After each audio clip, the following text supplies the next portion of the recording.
Awesome. Um, yeah, thank you so much, Rory, for inviting me. And thank you everyone who came to this talk today. My name is Zoe Albion, and I'm a master's student at the University of Maine. And I'm part of the Ash Protection Collaboration across Wapanakik, which is a group of researchers across the Indigenous community here and also non-Indigenous scholars who are addressing emergent issues in the community and in the environment. Um, and my work pertains to ash trees, which I'm going to talk plenty about. My background is in entomology, so I'm actually coming at this from more of like a bug angle because that's sort of like where my heart is. But as I've learned more about ash and the community that relies on it and is in reciprocity with it, I definitely have a strong relationship to ash myself. So I'm really pleased to be giving this talk today.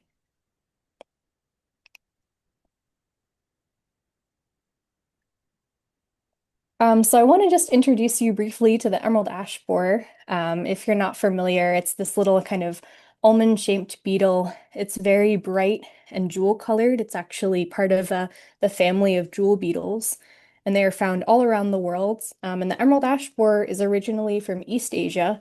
So it was documented first in China around the 1860s. And it was probably there for a long time before. That's just when this French priest happened to pick it up and then send it to another person who was interested in entomology, and they gave it a name.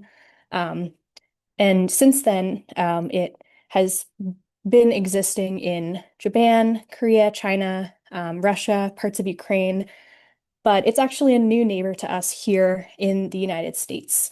So it was officially recorded in 2002 in Michigan, although based on some evidence we have of those original findings, those original trees, it was probably there in the 1990s. Um, And in China, and in East Asia, it's not a pest, it's not a problem. Those are the words that you may have heard referred referring to the emerald ash borer. So these are the two most common types of ash in China, the Manchurian ash and the Chinese ash. And they're very similar in genetic composition to the ash that we have here in the States. They're actually close relatives. They share a genus. Um, but in these Chinese ash and in their home range, the emerald ash borer is very similar to a lot of the other wood-boring beetles that we have in the United States. It just lives out its life cycle. It has predators that keep it in check. It also, as we'll talk about more later, has a relationship with the tree because they've co-evolved. It has sort of a natural check and balance. The tree is able to defend itself against the ash borer. And really, it doesn't cause a significant problem in that home range. However, when it came here, quickly we realized that that was not going to be the case for the United States and Canada, I should add. Um, there's also concern about its future in Europe.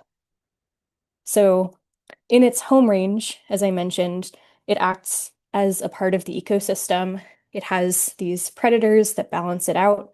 Unfortunately, here, because it didn't co-evolve in this environment and with these different relatives, um, it doesn't have those predators. And actually, the ash that we have in the United States is highly susceptible to the emerald ash borer. So, as I'll talk about in a moment, we have three species that are considered native, and all three of them do not have the same resistance that those ash in China have to the emerald ash borer.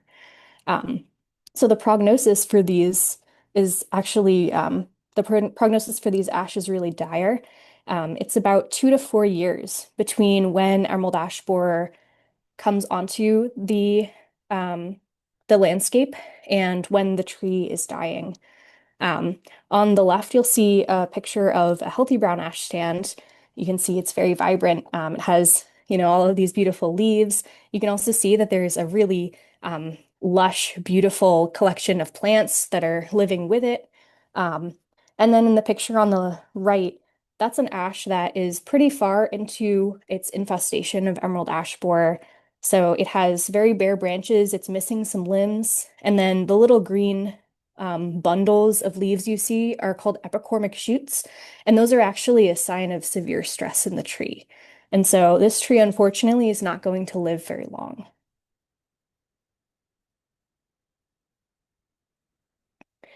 And ash is important to protect for a lot of reasons. And I would like to, if you'll entertain me, I would like to get into them because I think before we talk about how that protection works, it's really important to understand why. And people may have many different reasons for their why, about why ash needs to be protected. But the first thing I want to say is just it deserves inherent protection. It has inherent value as a tree, as a part of our ecological community. Um, it plays a really important role ecologically.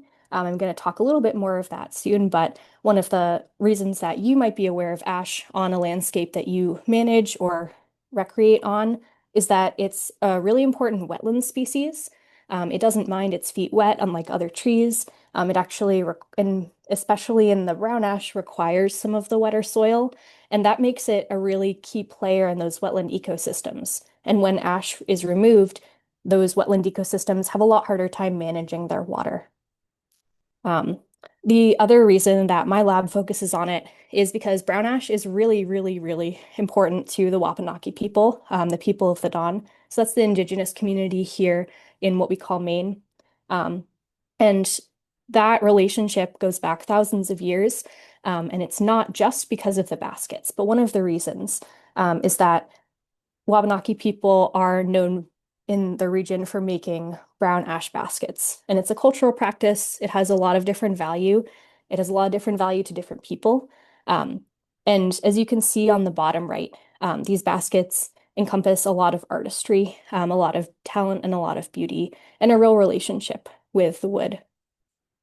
These baskets can't be made with other wood. You can make baskets, and actually, other tribes in the United States area and Canada have other basket practices with other types of wood, but brown ash basketry is really unique. Um, and there are many, many other reasons why we might want to protect ash, but those are just some of the ones I wanted to talk about to lay our foundation today.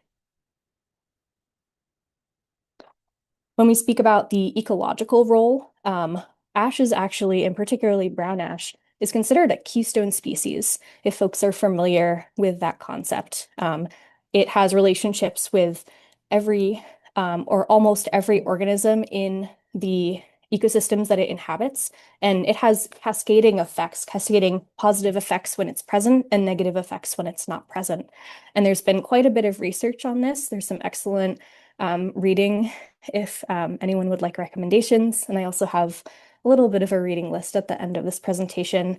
Um, but some of the sort of unseen roles that ash trees might be playing on your field, on your farm, or on your forest are listed here. Um, I want to go back to that kind of control of the water table, the hydrology. That's really critical. Not a lot of other trees will do that. Um, there are also really unique companion plants and fungi that will only live in or on ash. And there are a lot of insects that only feed in or on ash. And so it's a really vital resource that um, is is really transcendent of the term resource.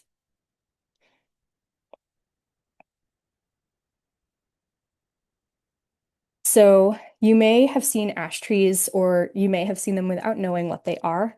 Um, this is just a little bit of a brief guide to identifying ash trees. As I mentioned, there are three main species in this New England area that are considered native. Um, the green and the white ash are towards the right. Um, and then the brown, or it's also called black ash, is on the left. It has that corky bark. That's the basket tree. That's the one that my research focuses on. But really, all three of these ash species are threatened by the emerald ash borer. Um, and actually, all three of them are present in this picture on the left. And you can see that even though it's hard to tell them apart from a distance, they really contribute to a really structurally rich forest. So the emerald ash borer is a beetle, and it goes through its natural life cycle as many other wood-boring beetles do. And in the process of this natural life cycle, this is where it causes harm.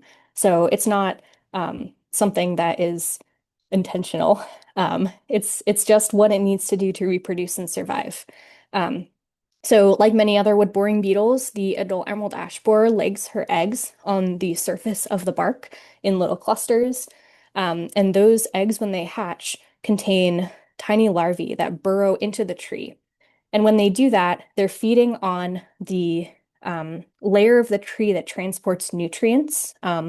It's in the cambium layer. The phloem is the part where they're most commonly found. And they will feed there for a full season before emerging in the spring. And the process of feeding is the destructive part. Because as you may imagine, if you have maybe one or two, and this is what happens with the native larvae too, if you have one or two beetles feeding on this big tree and interrupting the flow of the transportation of nutrients, it might be a stress to the tree, but it's not such a big deal. But because these are species that don't have those natural checks and balances, they can reproduce very rapidly and they can grow very numerous. I'll show you some pictures later on in the slide, but when I peel open a tree that has a lot of different EAB larvae, you can tell because their galleries are all over each other, crisscrossing each other. I think it kind of looks like if you threw spaghetti at a wall, and that spaghetti is really depleting the tree of its ability to transport those resources. And the tree does die, as I said, within 2 to 4 years. And these are some sort of more moderate pictures on the right, but you can see that the galleries, they're always S-shaped like that, um, and they can squiggle around in various patterns. I just want to take a minute here to talk about what the emerald ash borer looks like. If you are out on your woodlot or wherever else you may be and you see a green bug, it's really easy, especially if you've just had this talk in your head, to worry that it's an emerald ash borer. Um, this is the emerald ash borer circled. I've put some coins to the side for just an idea of how large it is. It is very similar to a few of the other native borers that I mentioned, the bronze borer and the two-line chestnut borer. Um, what makes it unique is that kind of pointy shape, the bright green. And then if you flip them over, they actually look a little bit red. There's like a glitter almost effect on the entire jewel beetle. And these resources are available on the Maine State website as well. So if you are walking around your woodlot, these are some of the signs and symptoms that might give you a clue that emerald ash borer is around. The one on the left is a picture of a roadside tree. I actually pulled over and took this when I was surveying for emerald ash borer. I saw this tree that just looked a little light colored, and we call that blonding actually. And what that is woodpecker damage. And normally, woodpeckers will peck at a little spot, they'll extract whatever tasty morsel they're after, and then they'll move on. But in these cases where EAB is in such high densities, because again, it's able to produce unchecked, um, the woodpecker just has like a whole week's worth of meals, and they'll peck up and down the tree to extract all these larvae. They're actually very effective. Of course, they can't keep up with the pace of EAB on a large scale, but they are very effective in individual trees. And unfortunately, does damage the tree, but it is a telltale sign if you see a lot of blonding like this, that EAB might be in that tree. When emerald ash borer emerges, it will make these D-shaped exit holes in the center. Those are pretty distinctive. And then, like I mentioned, the galleries and also those epicormic shoots, those signs of stress, are something to look for if you're kind of looking out for emerald ash borer. So one of our best strategies to protect ash from the emerald ash borer is prevention, which is not what everybody likes to hear because it's a really, really difficult strategy. but it's a really important line of first defense. So this is your local EAB map on the left. Addison County does not currently have those red spots are known infestations. So my understanding of this map is that Addison County doesn't have any huge hot spots, but of course Emerald ash borer is likely nearby. That's what that yellow indicates. Um, and so, something that you should be considering, firstly, is not to move firewood. This is something that you may have heard. There are lots of different campaigns about not moving firewood, and it's for emerald ash borer and other species that may do harm. Emerald ash borer during their natural flight season don't fly very far. Most of the time they stay relatively close, within spitting distance to the tree that they were born from. The infestations, therefore, they don't get very far, although they can fly up to, I believe it's 2 to 3 miles during their flight season. However, emerald ash borer lays its eggs and in wood, lays its eggs on wood, lays its larvae in wood, and that wood can be transported anywhere via humans. Humans can transport wood very, very far. And a lot of these areas, likely, we call them satellite infestations. Um, Likely it was that someone cut down firewood. They didn't realize had emerald ash borer in it, brought it to somewhere else, let it sit, and the emerald ash borer emerged and began um, laying new eggs on those local trees. So, trying to avoid moving ash more than 10 miles from where it's cut. This is not always feasible. Certainly on a small scale, if you're going camping, please buy your firewood locally. There are lots of opportunities for that. But if you are, um, for example, a lumber wholesaler, that's not going to be possible. And so there are other recommendations specific to people who are selling lumber. I would recommend going to the Vermont Forest Parks and Rec website for those. But in general, a good rule of thumb is to avoid moving wood during the flight season. And so for emerald ash borer, that's June 1st to September 30th. And what that means is that likely either the emerald ash borer will not emerge in a new place, it'll emerge in the same place it was cut, or you will burn or in some cases treat the ash, heat treat it, and that's a special certified process before the emerald ash borer would emerge. And that's a great way of protecting our local forests. Just to give you an idea of what's happening up here in Maine, on the top right is the map of emerald ash borer as it's currently known in Maine. And we actually have a state quarantine. And so the blue areas are areas where within those areas, emerald ash borer is known to be found, and ash may not be transported out of those blue areas. And that's one of the other strategies of prevention that the state of Maine is using. Um, the United States had a federal quarantine under the USDA APHIS, the U.S. Department of Agriculture Animal Plant Health Inspection Service. That was removed in 2021. And so there's no longer rules about when and how ash is moved in the United States. It's up to the individual states. And in the state of Vermont, it has been deregulated, but it's still recommended that you take in mind these recommendations from Vermont Forest Parks and Rec.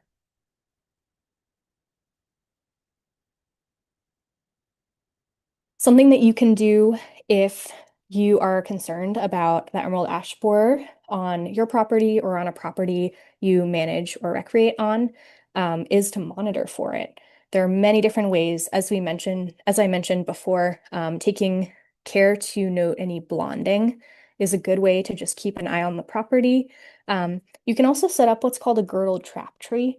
So this is an ash tree that's been intentionally wounded so that it releases more of the chemical compounds into the air that attract emerald ash borer. Because if a tree is dying, the emerald ash borer is more likely to feed on it.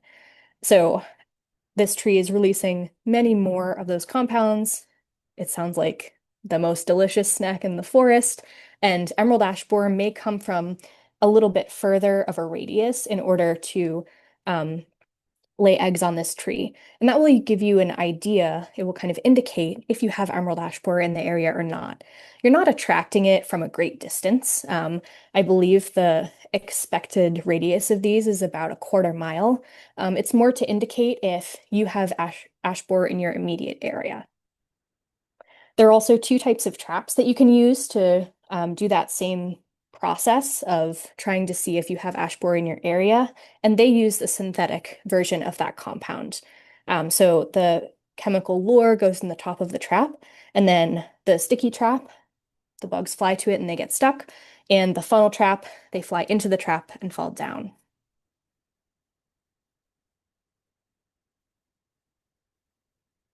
I want to talk now about a strategy that is really exciting and emergent in Maine, biological control.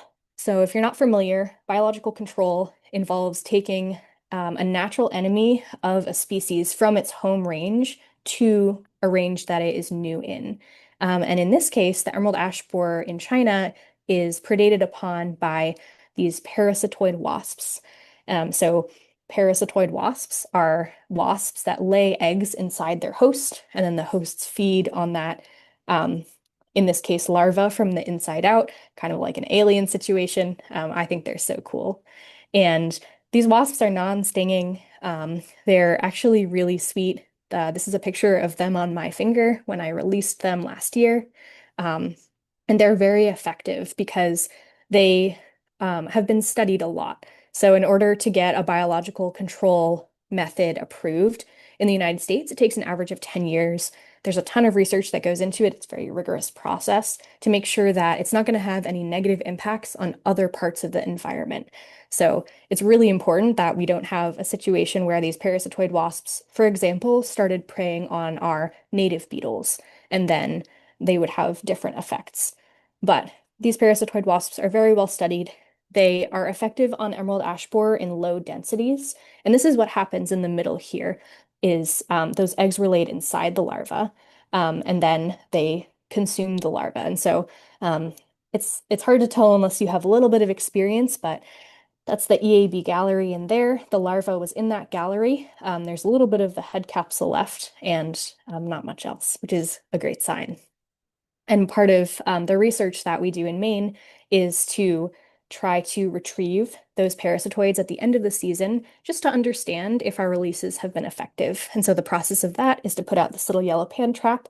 Um, if the parasitoids are found in the pan trap, it's likely that they're in abundant numbers enough that we're not having a negative effect on the population. It's just, again, kind of like a check to see if they're there. And then we take lots and lots of time in the lab to look for, identify those parasitoid wasps, as my colleague is doing in this picture over here. I want to briefly talk about chemical control, which is also an option and one you may have heard of. Um, at this time, there is one main chemical control option that we're using in Maine for protection of ash against emerald ash borer, and it's called a trunk injection. And so you use this funny little setup on the bottom right. That's me injecting a tree down there. Um, you drill a little hole in the base of the tree, actually a few holes. You set a plug and you inject the compound. It's called emamectin benzoate. It is a pesticide. You inject it directly into the tree. The tree, in the process of taking up those nutrients that it's also circulating, will take up this pesticide. And because the emerald ash borer are feeding right in that cambium layer, they will die. There are some very small non-target effects, meaning that if there are other native borers in the cambium, they may also die. But overall, this is considered a really effective and safe method of controlling emerald ash borer. This can protect individual trees. It is costly. You have to use a licensed pesticide applicator to use this product. And there's lots more information at vermontcommunityforestry.org about that, and I'm also happy to take questions about it. And I'll briefly touch on genetic research and ash regrowth. So something that I talked about at the beginning is that the ash in China are more resistant to emerald ash borer. And what that means is that they are able to protect against it when they are in their larval stage. So you can see on these pictures on the right, the little larvae. The healthy larva is getting bigger and bigger, and it's traveling through the wood. But in these native ash species to China, the ash is actually able to callus around the larva and kill it. This is a really exciting possibility. And so there's plenty of research going into trying to understand the genetic mechanism behind that and maybe breed some resistant ash. Um, and while that's happening, we have several other projects that are looking into kind of um, the, let me rephrase that a little bit. Um, while that is happening, while that research is happening in the lab, we also have some research that's happening in the field around the resistant ash. So there is a fantastic new project, the Passamaquoddy Ash Nursery, that is beginning to regrow young ash. And there is also, I will show you here, a little bit of a teaser. Um, there's also this project monitoring for lingering ash, which is genetically more resilient. Of course, there may be trees that are not possible to be saved. And in this case, some of them do have to be cut down. I want to note that um, ash gets really, really brittle when it is dead or very close to dying, and it can be dangerous, especially if it's near people or structures. And so in some cases, it does have to be cut down. But there's also emerging research into different silvicultural strategies that will protect ash from the emerald ash borer as well. As far as ways you can contribute, if you're really interested in all of these emergent areas of ash research, um, ash monitoring is looking for those ash that may have survived an infestation of emerald ash borer, those lingering ash. And there is a program to do that. It's a citizen or a community science effort that started in New York. As you can see on the right, sometimes you have ash trees that are living 10, 15 years after many of the other ash trees in the area have died. And so collecting seed and scion from those trees can help breed more successful trees in the future. And seed collection of many ash, but particularly brown ash, is really important. APCAW has a brown ash seed collection manual that is available on our website. Um, if you have an ash tree in your area, you can collect seed when it's a good seed year and actually mail it either to us or to a different repository. And that will ensure that we have the genetic material for future replantings, and also more seed for research if that's something that you're interested in.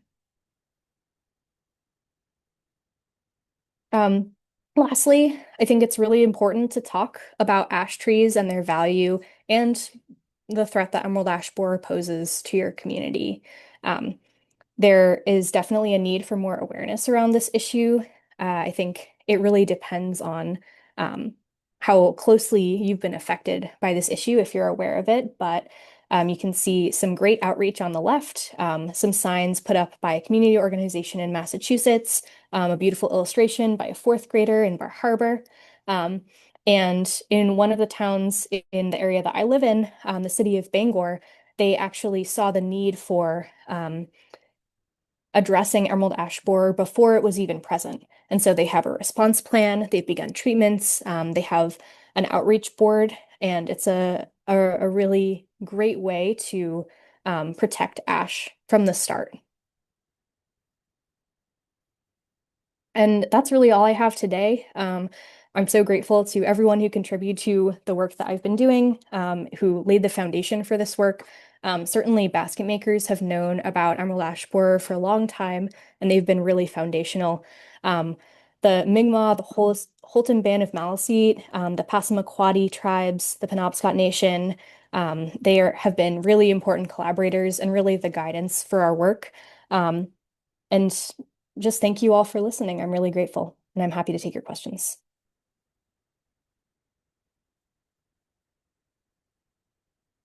So, some people have been putting questions into the chat while you were presenting, but if you would like to address those, and also like I encourage people to like raise their hand or come onto camera or off mute, and if they have like verbal discussion questions for you as well.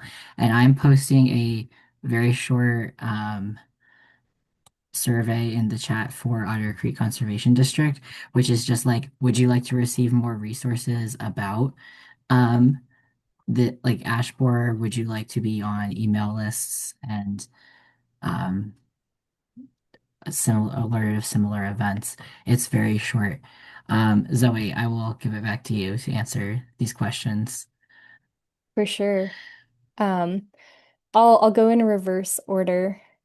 Um, I haven't, Chris is asking about um, azadirachtin and triazine. I believe that these are other chemical treatments for, or excuse me, to protect ash from emerald ash borer. I think one of them might be a bark spray. I have not personally used those methods. There are lots of different pesticide concerns, as one of the other comments is mentioning. Um, and the direct injection into the trunk really minimizes those concerns. And so that's why it's most recommended at this time, I believe. And if I don't address your question fully, please either add something to the chat or pop up and ask a clarifying question. I'm happy to answer those too. Um, Marianne says, I've heard that pesticide seeps into the land around the tree. It has been a negative effect on birds and bees. Can you speak on that, please? Yes, I'm happy to. Um, as I mentioned, the injection directly into the tree really minimizes those effects. We have not seen any evidence of that pesticide seeping into the groundwater in large enough amounts to be concerning. Of course, it's retained in the tree, and so when the tree does die, it will be in that dead wood. Um, but it also is a natural compound, it does break down. And so the safety results that we've seen from more of the long-term studies have been well within limits. Does that answer your question? Hopefully, yes. Um, And Chris is adding that the two methods they mentioned are less toxic, trunk injections. Yeah, I'm not familiar with those. I'll have to look into them. And if any of my colleagues who are here have heard of those, I'd be grateful if you share what you know. And Chris also asked, what is the defense that ash in EAB's native lands have? And that's the callousing defense. There is something about these trees that enables them to kind of grow their tissue around the emerald ash borer. Kind of like sometimes when humans have like a splinter, instead of pushing the splinter out, the wound will just heal around the splinter. And in this case, the emerald ash borer larva can't get out. And so that's how they kill the larva.